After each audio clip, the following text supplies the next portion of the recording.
दहिया के कोड़निया ऐसन मम्मी सचले रहले हो मछरिया ऐसन पापा फेंकी देलन हो मछरिया ऐसन पापा फेंकी देलन हो।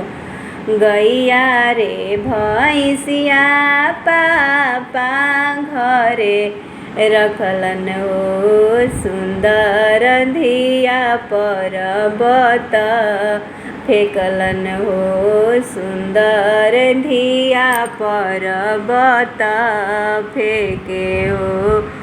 गैया रे भैंसिया बेटी घर के लक्ष्मी रही हो। गैया रे भैंसिया बेटी घर के लक्ष्मी रही हो। सुंदर धिया पर्वत शोभे हो सुंदर धिया पर्वत शोभे हो। केने गैलन अपन पापा हो। केने गैलन अपन पापा हो। भैले भिनु सारावा विदैया कर हो। भैले भिनु सारावा विदैया कर हो। इतना भिनु सरवा पापा विदैया कैलन हो। निंदिया टूटले ससुर के गलिया हो। निंदिया टूटले ससुर के गलिया हो। घूंघूटा उठाई बेटी पीछे तकली हो। कहाँ छूटले नैहर के लोगवा हो। कहाँ छूटले नैहर के लोगवा हो। कने गईली मम्मी मोरा हो।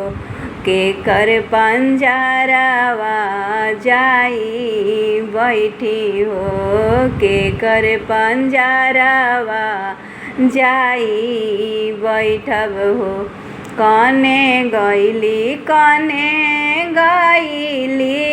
चाची मोरा हो। केकर पंजरवा जाई बैठब हो। घोड़ावा चढ़ल अइलन सुंदर दुल्हा हो। काहे धनिया नयनवा ढारे हो। काहे धनिया नयनवा ढारे हो। हमार मम्मी पंजरवा जाके बैठी जान हो। अपने मम्मी के बिसारी दिहा हो। अपने मम्मी के बिसारी दिहा हो। हमार चाची पंजरवा जाके बैठी जइहा हो। अपने चाची के बिसारी दिहा हो। अपने चाची के बिसारी दिहा हो। दहिया के कोड़निया ऐसन मम्मी सचले रही हो मछरिया ऐसन पापा फेंकी देलन हो मछरिया ऐसन पापा फेंकी देलन हो।